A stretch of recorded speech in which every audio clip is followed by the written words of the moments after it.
प्रकृति के यौवन का श्रृंगार करेंगे कभी न बासी फूल, मिलेंगे वे जाकर अतिशीघ्र, आह उत्सुक है उनकी धूल। एवं पुरातनता का यह निर्मोक सहन करती न प्रकृति पल एक, नित्य नूतनता का आनंद किए हैं परिवर्तन में टेक।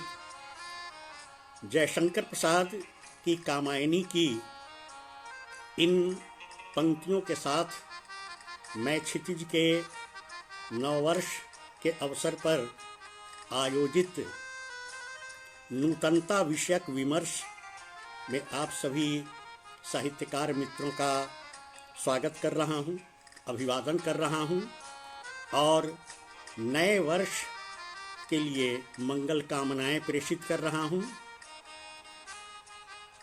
नवीनता या नयापन एक जीवन का अनिवार्य विधान है, अनिवार्य शुरुआत है और परिवर्तन उसकी सहचरी है। यानी नवीनता, नूतनता और परिवर्तन दोनों साथ साथ चलते हैं। अंग्रेजी में एक कहावत है कि change is the eternal law of nature या change is unchanged law of nature. इस परिवर्तन के कारण ही धरती नित्य नूतन बनती है, जिंदगी आगे बढ़ने के लिए उत्सुक रहती है या मनुष्य या जीव जगत प्रगति पथ पर आगे बढ़ता है। यह शब्द नूतनता, नवता, नवीनता, नव्यता, नयापन, नवीनत्व, नवाचार, ये सभी यही अर्थ देते हैं। इनका अर्थ ही होता है नवीन या नयापन।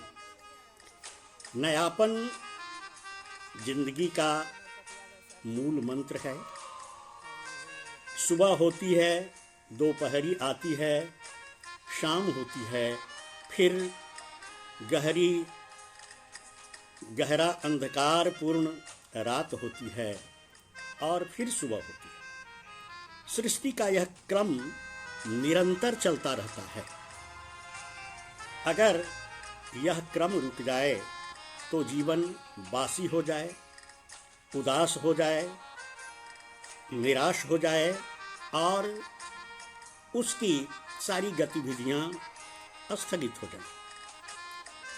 प्रसाद के अतिरिक्त भी हिंदी के अधिकांश कवियों ने नवीनता का, नूतनता का अपने काव्य में अपने संदेश में स्वागत किया है।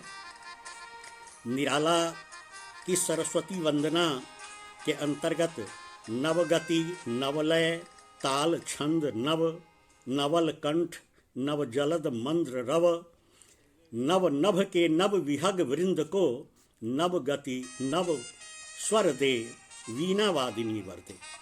निराला भी इसी की कामना करते हैं।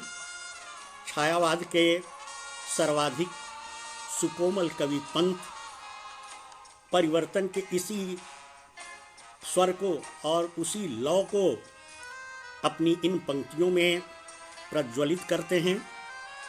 पल्लव पल्लव में नवल रुधिर, पत्रों में मांसल रंग खिला, आया नीली पीली लौ से पुष्पों के चित्रित दीप जला।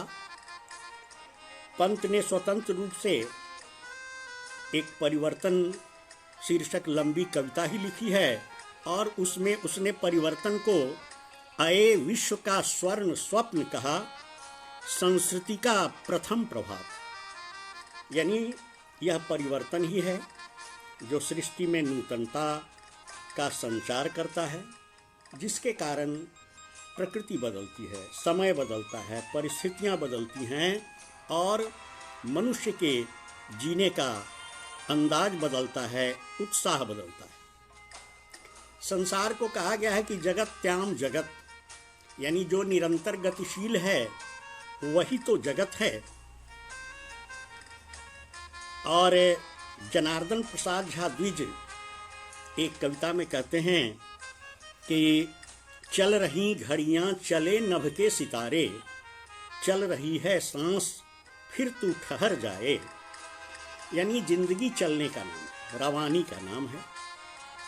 पंत ही कहते हैं कि यह साँझ उषा का आंगन, आलिंगन विरह मिलन का, चिरहास अश्रुमय आनंद रे इस मानव जीवन का। तो इस बार क्षितिज ने नए वर्ष के स्वागत के लिए नूतनता को अपने विमर्श का विषय बनाया है। लैटिन में इसके लिए शब्द है नोविटास। नोविटास जिसका अर्थ नवीनता भी होता है, जिसका अर्थ फिर से गुणवत्ता प्राप्त करना या गुणवत्ता उत्पन्न करना भी होता है, या हाल फिलहाल में कुछ ऐसा किया गया जो पहले नहीं किया गया है, वह भी नया ही होता है, उसे भी नया कहते हैं। जो पहली बार बनाया गया मनुष्य के द्वारा या समाज के द्वारा, वह भी नया होता है, उसे भी नवीन कहते हैं। संस्कृत में शिशुपाल वध में कहा गया कि छनई छनई यन्नवता मुपैती तदेव रूपम रमणीयताया। यानी रमणीय वही है जो हर क्षण परिवर्तित होता रहता है। जो स्थिर हो गया वह जड़ हो गया, वह बासी हो गया, वह ऊब का विषय बन गया। लेकिन जो नया है वह हमारे भीतर नवीन ऊर्जा का संचार करता है। विद्यापति भी कहते हैं कि सेहो पीड़ित अनुराग बखानिए तिल तिल नूतन हो। यानी विद्यापति भी नूतनता का संदेश देते हैं और कामना करते हैं कि जीवन निरंतर इस नवीनता से जुड़ा रहे। तो हम जिस विषय को लेकर आगे बढ़ रहे हैं उसका मूल उद्देश्य हमें यह बताना है कि जिंदगी चलने का नाम है, जिंदगी परिवर्तन का नाम है, जिंदगी नए नए आयामों से जुड़कर आगे बढ़ने का ही नाम है। जिनका जिंदगी एक रस हो जाता है वह नीरस हो जाता है। मोनोटोनी यानी मोनोटोनस, यह नीरसता है, एक रसता है। सुबह में सूर्य की लाली हमें इसलिए ज़्यादा आकर्षक लगती है जो रात्रि के गहन अंधकार के बीच से प्रकट हुई है। और रात्रि का अंधकार हमें इसलिए रास आता है कि हम उस अंधकार में दिन भर के कर्म संकुल संसार की थकावट, तनाव और उदासीनता से अपने को मुक्त कर लेते हैं। यानी जिंदगी हर दिन नई होती है, हर दिन पुरानी होती है और फिर नए सिरे से होती है। जीव वैज्ञानिकों ने यह सिद्ध किया है कि मनुष्य के शरीर में प्रतिदिन लाखों पुरानी कोशिकाएं नष्ट होती हैं, टूटती हैं और उनकी जगह पर नई कोशिकाएं सृजित होती हैं। यानी जो मानव शरीर है वह भी इस सृजन और प्रलय या सृजन और विनाश के बीच अग्रसर होता है।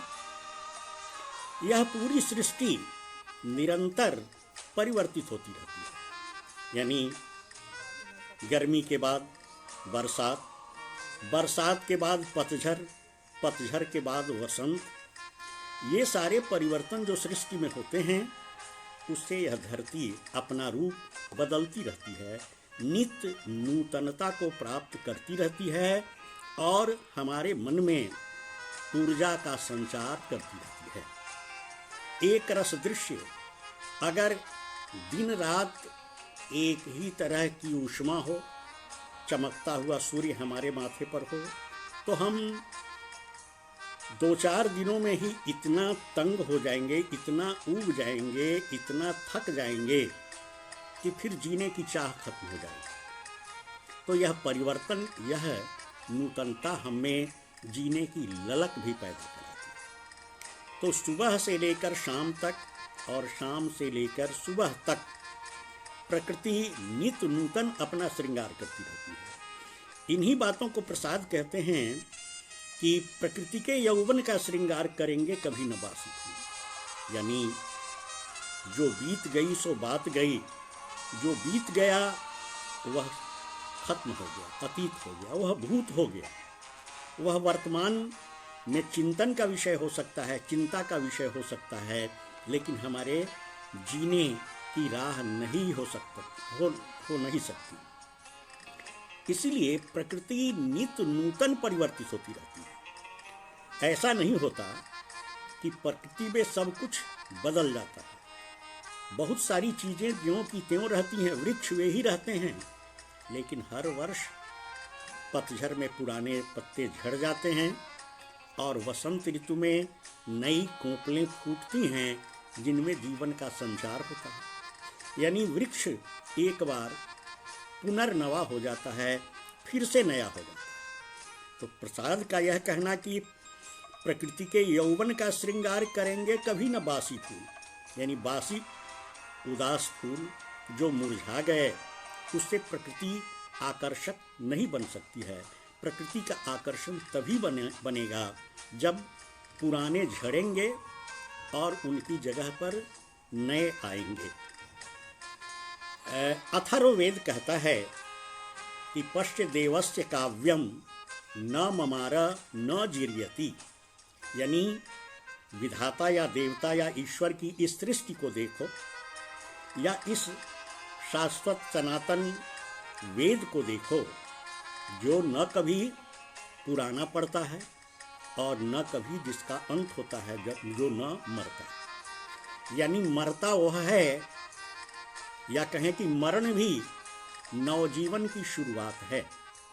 एक का अंत दूसरे की शुरुआत कराता है। अगर मनुष्य मरे नहीं, वह शाश्वत हो जाए, वह अमर हो जाए, तो फिर जीवन का आनंद, जीवन का रस ही समाप्त हो जाए। कहा जाता है कि देवता मनुष्य शरीर धारण करने को ललचाते हैं, ललकते हैं, कारण कि वे कभी मरते नहीं, वे कभी बूढ़े नहीं होते, वे कभी पुराने नहीं होते। इसलिए उनके जीवन में एक रसता आ जाती है, मोनोटोनी आ जाती है, वे जीवन का उपभोग नहीं कर पाते। इसलिए मनुष्य मरता है और पुनर्जन्म होता है। एक मरता है, दूसरे का जन्म होता है। एक वृक्ष समाप्त होता है, उसकी जगह दूसरे वृक्ष निकलते हैं। तो एक तो है कि पीढ़ी का अंत होता है, एक पीढ़ी दूसरे पीढ़ी को नवजीवन प्रदान कर जाती है, और दूसरी तरफ जो है वह भी बार बार बदलता है। सर्प अपने केंचुल बदलता है। प्रसाद ने जिस निर्मोक शब्द का प्रयोग किया है, वह निर्मोक केंचुल का अर्थ देता है।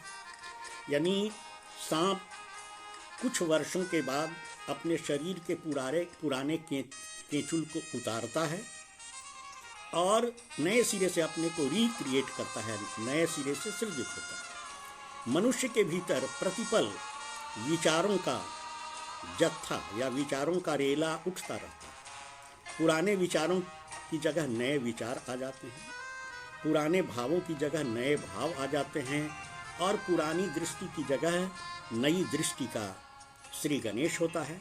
और इस प्रकार मनुष्य चिर नूतन, चिर नवीन बना रहता है। अगर हम जीवन में नया सोचना छोड़ दें तो पुराना हमें ले डूबेगा या हमारे जीवन को नीरस, उदास और बासी बना देगा। जीने की ललक खत्म हो जाएगी। हम अपने जीवन में कुछ भी सृजनात्मक, कुछ भी रचनात्मक नहीं कर सकते। इसीलिए मनुष्य नए की जोखिम उठाता है ताकि पुराने की जगह राह आगे बढ़े और हमारी गतिविधियां आगे बढ़ती रहें। इस प्रकार से हम कहते हैं कि मनुष्य, फिर एक और बात कही उन्होंने कि पुरातनता का यह निर्मोख सहन करती न प्रकृति पले। प्रकृति में भी निरंतर नए के प्रति आकर्षण होता है और परिवर्तन होता रहता है। तो इस तरह हम पाते हैं कि मनुष्य का जीवन और प्रकृति दोनों ही उत्सवधर्मी हैं, दोनों ही परिवर्तनशील हैं, दोनों ही नए नए नवाचार या कहें कि अपनी नई स्थिति लाकर जीवन को और अपने अस्तित्व को ज़्यादा से ज़्यादा कारगर और ज़्यादा से ज़्यादा प्रभावी बनाए चलते हैं। चेतना चिर पुरातन भी है और चिर नवीन भी है। हम अपनी चेतना को नए सिरे से धार देते हैं और नए विचारों से उसे लैस करते हैं। दिनकर ने एक जगह कहा कि नई बात क्या कहें, नया हमने क्या सीखा, उलट पुलट कर शब्द खेल जितने दिखलाए, किंतु बात है यही कि जल ठंडा होता है और आग पर चढ़ा उसे जितना खौलाओ, किंतु आग उस पानी से भी बुझ जाती है। यह सच है कि बहुत सारी चीज़ें नई नहीं होती हैं, लेकिन हम पुरानी चीज़ों को भी रिक्रिएट करते हैं, नए सिरे से उन्हें नया कर देते हैं और इस प्रकार हमारा जीवन नीरसता से बच जाता है। कहा गया है कि मुस्कान को सस्ता बनावें और गुस्से को दुर्लभ बनावें। मुस्कान हमें जीने की प्रेरणा देती है। या एक गीत की पंक्ति है कि तुम जो हंसोगे तो दुनिया हंसेगी, रोओगे तुम तो न रोएगी दुनिया। यानी हमारी हंसी किसी दूसरे के ओठों की हंसी भी बन सकती है।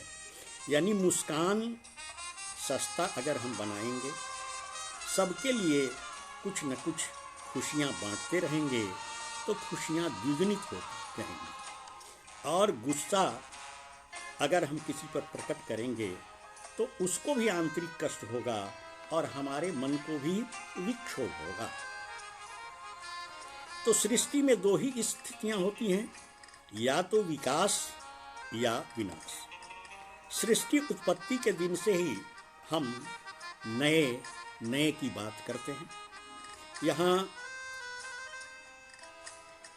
क्षितिज ने नए वर्ष के स्वागत में इस विमर्श का आयोजन किया है और नया वर्ष क्रिश्चियनिटी के अनुसार 1 जनवरी से हम नए वर्ष का आरंभ मानते हैं और हिंदू ग्रंथों के अनुसार और हिंदू लोक विश्वास या जीवन के अनुसार हम नए वर्ष की शुरुआत चैत्र नवरात्रि से मानते हैं या चैत महीने से मानते हैं। हमारा अपना तर्क है कि चैत्र महीने से में ही प्रकृति परिवर्तित होती है। जोर शोर से चारों तरफ एक तूफानी वेग से संपूर्ण जगत में परिवर्तन होता है। पेड़ पौधे से पुरानी पत्तियां झड़ जाती हैं, नई कोंपलें उसकी जगह और नए पल्लव, नए अंकुर फूटने लगते हैं। कोकिलों का गायन सर्वत्र सुनाई पड़ने लगता है। धरती फूलों से पट जाती है, भौरे गुंजार करने लगते हैं और नर नारी के मन में एक विचित्र सी मादकता, एक विचित्र तरह का आलस्य पैदा होने लगता है। तो नववर्ष की शुरुआत हम चैत्र शुक्ल पक्ष प्रथम से मानते हैं और वही हमारा नव संवत्सर है। लेकिन क्रिश्चियनिटी ने 1 जनवरी से नववर्ष की शुरुआत मानी है। और जो भी हो, यह नववर्ष मनुष्य के जीवन में नई चेतना के संचार के लिए जाना जाता है। इसमें प्रकृति में बहुत सारे परिवर्तन लक्षित होते हैं और इन परिवर्तनों के साथ मनुष्य के मन में नए भाव आते हैं। हमारे उत्साह में संवर्धन होता है, हम जीने की नई कल्पनाएं करते हैं, हम नए स्वप्न पालते हैं, नए स्वप्न देखते हैं, नए स्वप्न पर विचार करते हैं और नए सिरे से उठो गिरे से ज्योतिर्मय अभियान जवानों आया नया विहान के संकल्प के साथ नव वर्ष का स्वागत करते हैं। तो और चाहे जो भी हो, लेकिन यह नव वर्ष या नूतनता या नवीनता या नयापन, यह जिंदगी का मूल मंत्र है। परिवर्तन इसका सारथी है और परिवर्तन के रथ पर सवार होकर ही जिंदगी नूतनता के क्षेत्र में प्रवेश करती है और सुंदर से नित सुंदरतर, सुंदरतर से सुंदरतम, सुंदर जीवन का क्रम रे, सुंदर सुंदर जग जीवन की अभिप्सा पूरी हो पाती है। इसलिए जीवन में नवीनता के मंत्र को स्वीकार करें, हम उसका स्वागत करें और जिंदगी को नए रूप में, नए रंग में, नए ढंग में, नए स्वप्न में, नई आकांक्षाओं के बीच ढालकर आगे बढ़ने का प्रयास करें।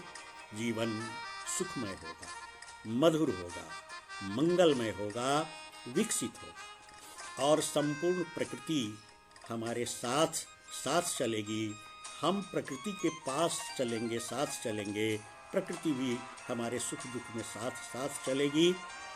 इन्हीं शब्दों के साथ, इन्हीं बातों के साथ मैं नूतनता विषयक इस विमर्श का समापन कर रहा हूँ और इससे जुड़े अपने सभी विद्वान मित्रों को एक बार नव वर्ष की मंगल कामनाएं प्रेषित कर रहा हूँ। आपका जीवन मधुमय हो, आपका जीवन मंगलमय हो, आपका जीवन नवीनता और नई संकल्पनाओं से जुड़ा हो। इन्हीं का कामनाओं के साथ बहुत बहुत आभार, बहुत बहुत